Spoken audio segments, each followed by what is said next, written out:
Et on débute donc avec le sénateur du jour. Bonjour David Assouline. Bonjour. Merci beaucoup d'être avec nous et de nous accompagner pendant cette première demi-heure. Vous êtes élu de Paris, membre du groupe socialiste, écologiste et républicain. On va balayer l'actualité avec vous. Et elle est chargée, on débute par la vaccination ouverte à tous à partir d'aujourd'hui. Avant d'en parler avec vous, on regarde les dernières infos avec Fabien Ecker. Fini les critères d'âge ou d'état de santé, la vaccination est ouverte à toutes les personnes majeures. 28 millions de Français adultes sont désormais éligibles, même si au rythme de 500 000 créneaux de vaccination par jour en moyenne, certains devront s'armer d'un peu de patience pour obtenir un rendez-vous. Avec plus de 25 millions de personnes ayant déjà reçu au moins une injection, l'objectif des 30 millions de primo-vaccinés au 15 juin paraît en tout cas tenable pour le gouvernement. Mais la suite est plus incertaine. Les Français seront-ils assez nombreux à se faire vacciner cet été ? Pour atteindre l'immunité collective et prévenir toute quatrième vague, il faudrait que 90% de la population adulte soit vaccinée, estiment les scientifiques. Devant la crainte que la vaccination ne plafonne très en dessous de ce seuil, l'exécutif dit n'écarter aucune piste. La vaccination obligatoire, recommandée par l'Académie de médecine, semble exclue pour l'instant. Se pose en revanche la question de vacciner les adolescents, à l'instar de l'Allemagne. Une classe d'âge à l'abri des formes graves du Covid, mais qui participe à transmettre le virus. L'Agence européenne du médicament a justement autorisé vendredi le vaccin Pfizer pour les 12-15 ans. Voilà, on le voit, vaccination pour tous à partir d'aujourd'hui. Est-ce qu'il faut aller plus loin pour vous, David Assouline? Est-ce qu'il faut élargir la vaccination aux adolescents et est-ce qu'il faut la rendre obligatoire, notamment pour certaines professions? Moi, je pense que l'élargir aux jeunes, aux adolescents, c'est une nécessité, de toute façon, de santé publique. Parce que si j'ai bien compris ce que disaient les spécialistes, que je ne suis pas, si on ne vaccinait pas les mineurs, il faudrait vacciner 90% des adultes pour atteindre une immunité collective. Donc c'est un impératif d'ouvrir et je pense qu'il faudrait le faire dès maintenant. Et après, sur la question de l'obligation, je me dis, il faut être pragmatique quand même. D'abord, vaccinons tout le monde, ceux qui veulent, surtout. Hein, et on est loin du compte. Et puis on se posera le problème ensuite. Mais je pense que si on vaccine tous ceux qui en ont le souhait, on arriverait à une immunité et puis il faut encore des campagnes. C'est pas pour tout de suite. Ce qui ne veut pas dire qu'il faut fermer la porte. Oui, moi je ne ferme pas la porte parce que si à cause de cela il y avait un taux de réticence important qui mettrait en danger l'ensemble de la population parce que l'immunité collective ne serait pas atteinte, il faut prendre des mesures d'intérêt général. Mais posons-nous les problèmes tels qu'ils se posent. Aujourd'hui, ceux qui veulent se faire vacciner ne sont pas tous vaccinés parce qu'il y a encore des gros problèmes pour vacciner, notamment pour atteindre des populations éloignées des soins.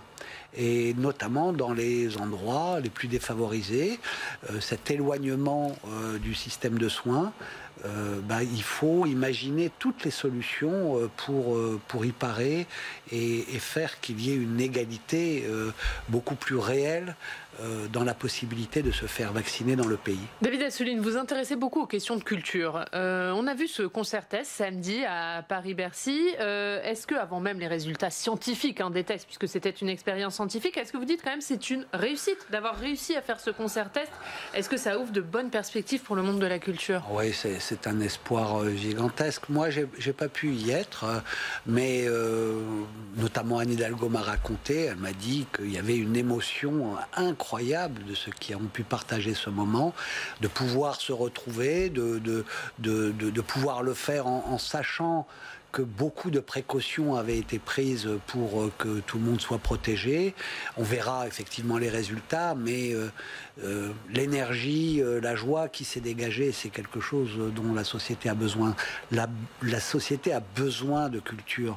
C'est un médicament essentiel pour vivre bien ensemble. Et on voit bien qu'avec toutes les tensions et cette pandémie, il faut vite que l'on retrouve ça, qu'on facilite, parce que là même, je trouve que, d'après ce que je sais, l'ARS, jusqu'au dernier moment, même pour ce concert test, a posé Il faut arrêter. Il y a encore trop de contraintes.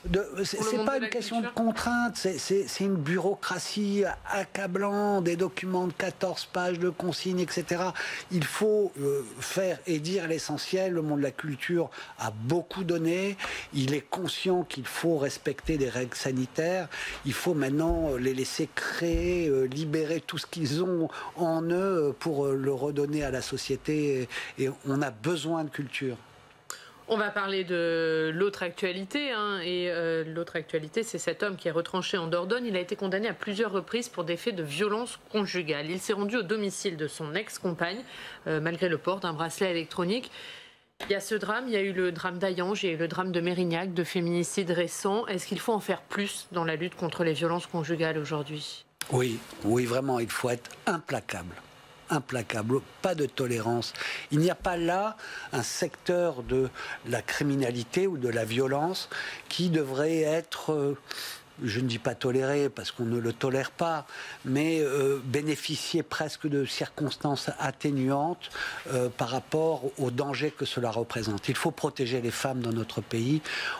C'était souvent avant des violences qui étaient plus ou moins cachés ou plus ou moins mis de côté, y compris par ceux qui les subissaient, parce que ça atteignait à leur réputation, à l'honneur de la famille, à beaucoup de choses.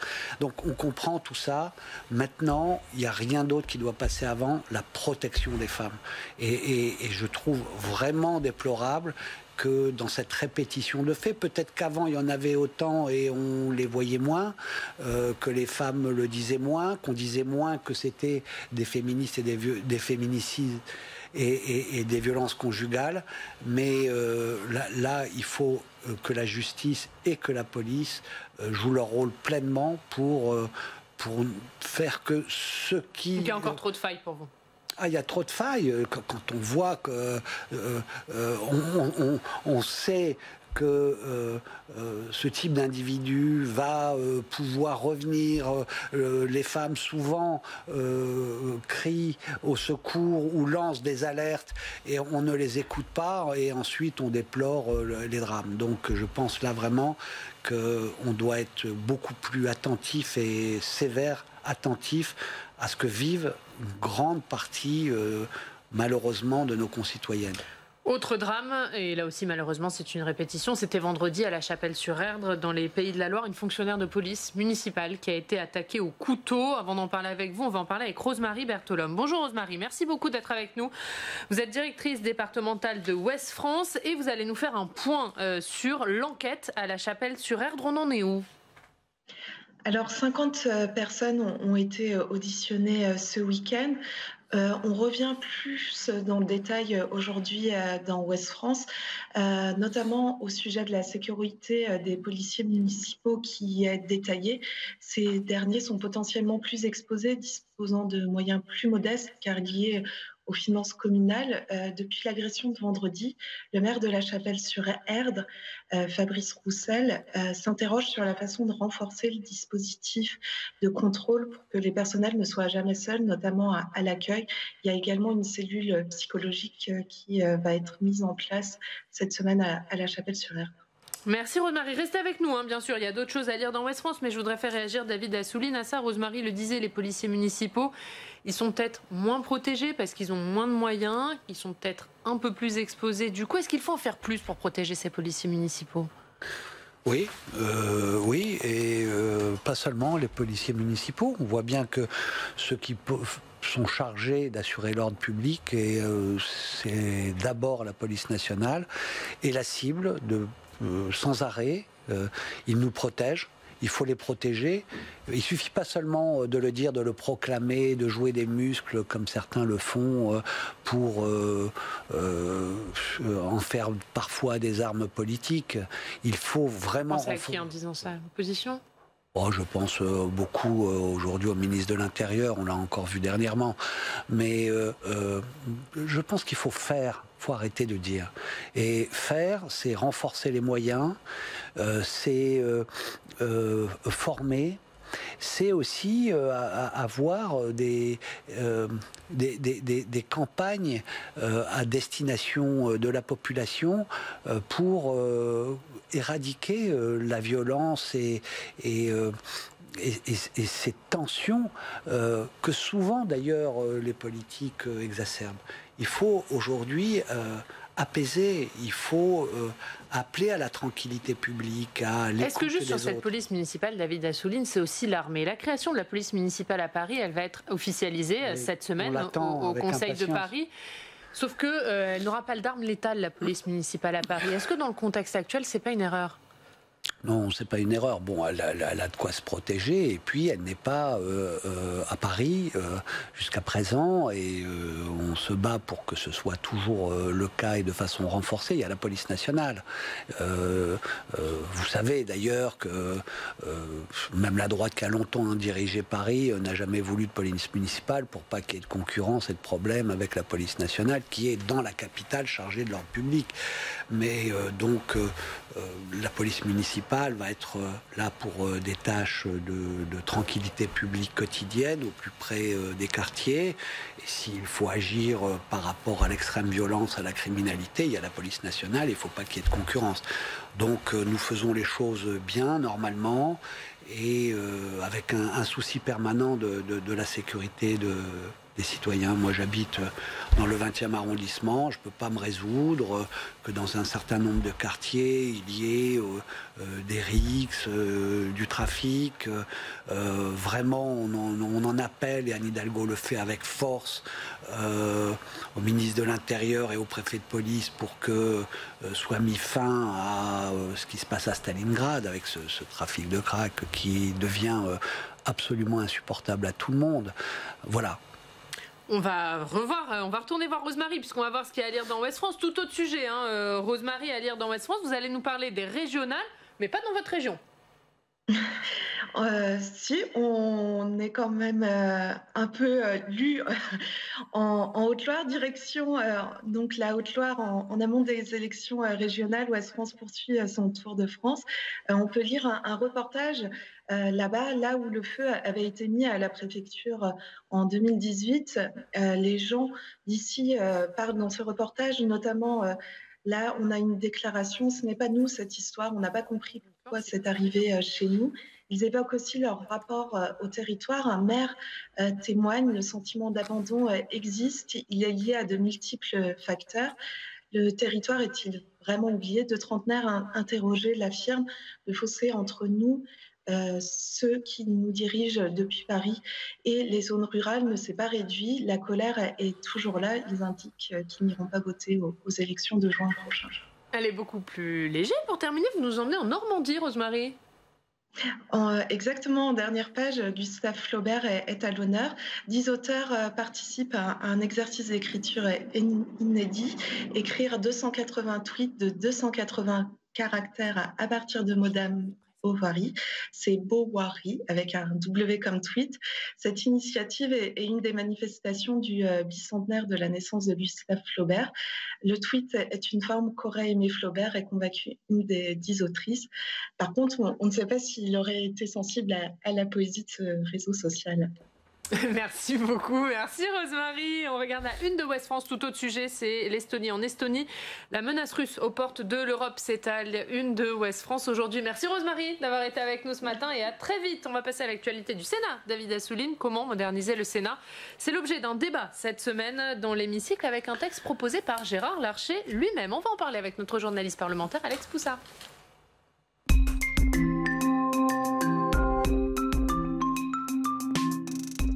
Bonjour Alex. Bonjour Ariane, bonjour David Assouline. Bonjour. Et les sénateurs vont donc débattre demain d'une réforme du règlement du Sénat. Quel est le but de cette réforme, Alex? Eh bien, vous le disiez, Ariane, c'est un texte déposé par le président du Sénat lui-même, Gérard Larcher, dont le but est de moderniser le fonctionnement de la Haute Assemblée avec une première mesure, favoriser le droit de pétition pour ouvrir le Sénat à la participation citoyenne. Alors, comment ça va fonctionner? D'abord, une pétition est déposée sur une plateforme numérique. Le Sénat fixe un seuil de signatures à récolter et si ce seuil est atteint par la pétition, eh bien, la conférence des présidents du Sénat réunis autour de Gérard Larcher décidera des suites à donner à cette pétition citoyenne. Elle peut par exemple devenir une proposition de loi. Et cette réforme du règlement du Sénat améliore également le suivi des ordonnances, Alex. Et oui, alors rappelons d'abord ce qu'est une ordonnance. Une ordonnance, c'est quand le gouvernement demande au Parlement de l'autoriser à prendre des mesures législatives, mais sans qu'elles soient écrites et discutées véritablement par le Parlement. Les députés, les sénateurs n'ont qu'à habiliter le gouvernement à légiférer par ordonnance. Ces mesures sont ensuite prises rapidement par l'exécutif et au final, les parlementaires doivent quand même ratifier ces ordonnances, sinon elles deviennent caduques. Alors sous Emmanuel Macron, le gouvernement a beaucoup utilisé les ordonnances, notamment au début du quinquennat pour réformer le droit du travail et c'est toujours critiqué et certains estiment que cela revient à contourner le débat parlementaire. Alors dans cette réforme du règlement du Sénat, Gérard Larcher veut donc renforcer le suivi parlementaire de ces ordonnances du gouvernement et puis également améliorer l'information du Sénat vis-à-vis des intentions de l'exécutif dans ce domaine. Et puis enfin, cette réforme renforce les pouvoirs de contrôle du Sénat sur l'action du gouvernement, prévoit de mieux utiliser le temps de parole, le temps de débat en séance publique et puis instaure une parité au sein du bureau du Sénat. Le bureau du Sénat, c'est l'instance qui dirige le fonctionnement de la Haute Assemblée. David Assouline, cette réforme, elle fait plutôt consensus au sein des différents groupes politiques du Sénat. C'est une bonne réforme ? Il y a beaucoup d'éléments qui font consensus, en effet. Moderniser, ça va dans le bon sens. Ceci dit, il y a quelque chose que l'on conteste fortement, c'est le fait de vouloir réduire le temps de parole, notamment à 2 minutes au lieu de 2 minutes 30, pour les sénateurs. Et moi qui suis arrivé au Sénat où on avait 5 minutes, ensuite on nous a dit, bon voilà, il y a beaucoup de textes, il faut limiter le temps, on est passé à 2 minutes 30. Maintenant 2 minutes, je pense que c'est quelque chose qui va toujours dans le sens d'affaiblir la parole parlementaire, qui a besoin de débat, qui a besoin d'échanges, et notamment ça pénalise souvent les groupes minoritaires qui, eux, n'ont pas les rapports, etc. Et puis il y a un deuxième aspect dans le même sens, c'est que aujourd'hui il y avait une pratique tout à fait respectueuse de l'opposition. Quand on a un rapporteur sur une loi, eh bien le groupe dont est issu le rapporteur ne passait pas tout de suite après dans la discussion générale, mais arrivait en fin pour laisser d'autres expressions et pas un tunnel du même bord politique au début. Et là, on arrêterait avec ça. Alors, ce qui favorisera quoi, puisque la majorité est de droite, c'est que la droite aura les rapports, les premières interventions, les autres seront relégués derrière, et on ne pense pas que ça va dans le bon sens, parce que le Sénat montrait l'exemple, il n'était pas obligé. Voilà, mais sinon, sur les ordonnances, j'espère que les seuils qui seront fixés pour que ce droit de pétition soit une réalité, que les seuils de nombre de signatures seront suffisamment bas pour que ça puisse avoir lieu, parce que pour l'instant... Quel serait votre niveau de signature ? J'ai pas envie de donner un chiffre, parce que, pareil, je veux que ce soit discuté par ceux qui sont en charge d'eux, mais je dis attention, parce que c'est comme pour le référendum d'initiative populaire, c'est quelque chose qui n'a jamais existé, même si c'est dans la Constitution, parce qu'on a fixé un seuil inatteignable. Donc nous qui voulons avancer dans un sens démocratique au Sénat, faisons attention à ce qu'il y ait des droits de pétition effectifs et réels, et que donc les seuils soient tout à fait atteignables. Allez, on va passer à votre revue de presse, David Assouline. Oui. C'est parti.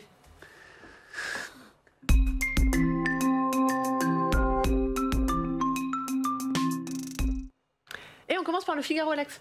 Oui, avec une manifestation qui s'est déroulée samedi après-midi à Paris. 300 fidèles catholiques s'étaient rassemblés boulevard du Ménilmontant pour commémorer l'exécution de religieux pendant la Commune de Paris en 1871. Manifestation pacifique à première vue avec des familles, des enfants, mais cela a vite dégénéré car le cortège a croisé une autre manifestation, celle cette fois-ci de communards, de partisans de la Commune de Paris, et les insultes ont fusé. On a entendu, voilà, il faut tuer les Versaillais, facho. On connaît ce type d'insulte. Un organisateur a même dit qu'on se serait cru 150 ans en arrière. Et puis sont arrivés des militants antifascistes cagoulés qui s'en sont pris violemment aux fidèles catholiques. Un seul policier était malheureusement présent. Il a été très vite débordé par ces échauffourées et un homme au final a été hospitalisé. David Assouline, quand on voit ce genre d'événement, est-ce qu'on se dit la liberté de culte en France est vraiment menacée ? Je ne pense pas que là c'était la question de la liberté de culte. Là, c'était politique, oui, il y avait très belle manifestation au Mur des Fédérés pour honorer la Commune de Paris, qui a été d'une audace incroyable il y a 150 ans pour des réformes sociales, pour les droits des femmes, par exemple, il y a 150 ans, en avance par rapport à ce qui se fait aujourd'hui, pour le droit des étrangers. Voilà, donc il y avait cette manifestation, il y avait là une procession catholique. Je déplore complètement les violences partout quand elles arrivent dans notre démocratie. Je pense vraiment qu'il faut arrêter avec les tensions et les surenchères. Moi, j'étais au Mur des Fédérés pour célébrer la Commune, comme je le fais tous les ans, pas seulement au 150e anniversaire, c'est dans mon arrondissement.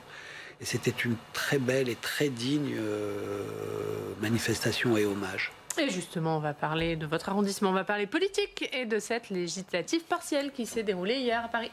Et oui, dans le 20e arrondissement de Paris, une élection législative partielle pour remplacer la députée socialiste Georges-Paul Angevin qui est partie travailler avec la défenseure des droits. Et 2 femmes se sont qualifiées pour le second tour de cette élection. La socialiste Lamia El Harraj avec 25% des suffrages et Danielle Simonet de la France Insoumise avec 21%. Elles vont chacune essayer d'aller chercher les voix de la candidate écologiste qui a fait 18%, du candidat communiste qui a fait 10-11%.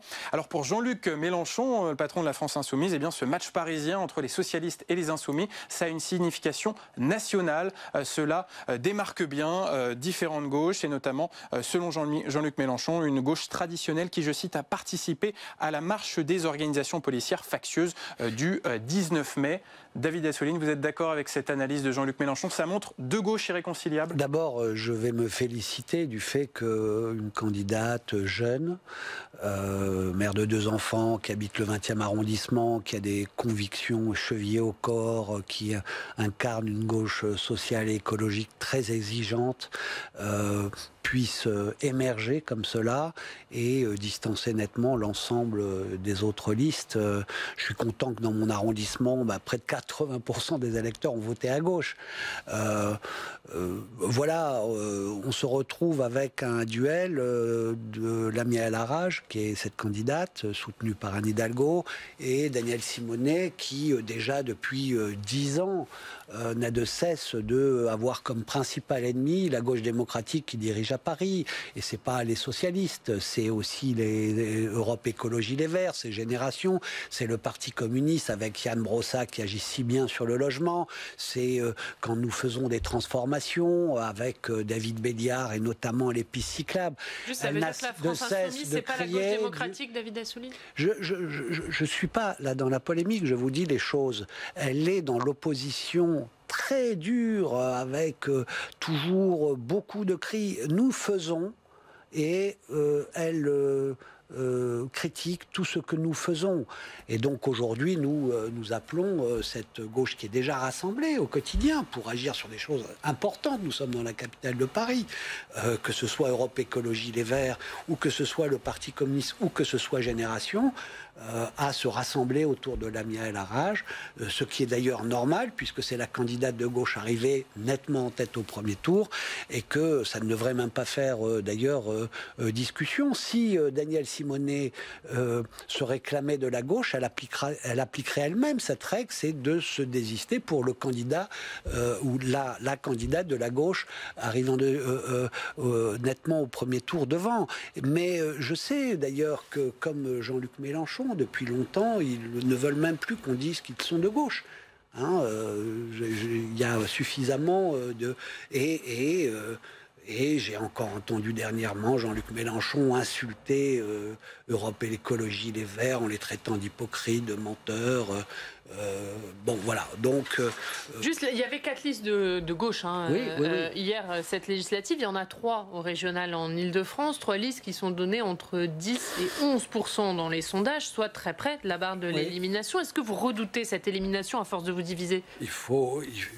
Voilà, j'aurais souhaité que l'unité puisse avoir lieu dès le premier tour. C'est d'ailleurs pour cela que nous avons voulu soutenir Audrey Pulvar, qui n'est pas chef d'un parti et qui pouvait être une personne qui rassemble. Chacun a voulu se compter. C'est très dangereux. D'ailleurs, il ne faudra pas refaire à chaque fois le même type d'erreur, et notamment si on veut être crédible pour la présidentielle. Mais il faut une gauche démocratique.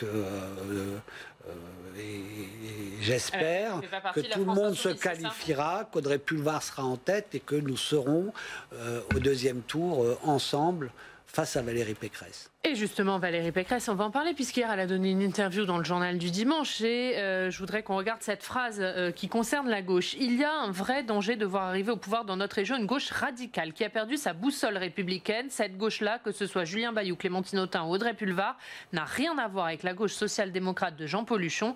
Elle est décroissante, indigéniste, communautariste. Voter La République En Marche ou Rassemblement National, c'est prendre le risque de faire gagner cette gauche des zadistes ou des islamo-gauchistes. Qu'est-ce que vous lui répondez ? Valérie Pécresse mène une campagne d'extrême droite contre la gauche démocratique en Île-de-France, avec des relents, comme vous les avez cités, nauséabonds.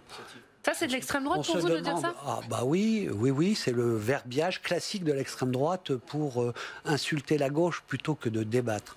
Elle veut criminaliser. À une autre époque, c'était ceux aussi qui disaient demain, si la gauche arrive au pouvoir, il y aura les chars